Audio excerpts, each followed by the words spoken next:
Ақерке екеуміз жүрміз. Ақерке қазір күшті бір жаңалық айтайын дейді сіздерге. 500 мың снимать етейін деп жатырмын сіздерге сыйлауға, Асылбекпен бірге.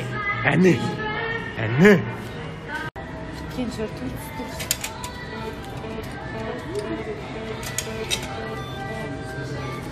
Әпшембай.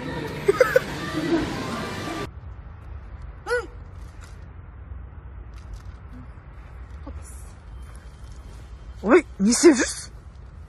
Ақша таратып жүрмін ғой. Немене böyle жаңа жылдан кейін өмір бітіп қалады дедім ме?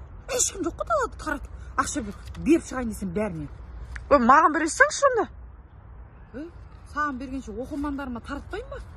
Ha? Бүгін 10-да бар ғой, прямой эфир болады. 200 мың теңге ақшалай сыйлық.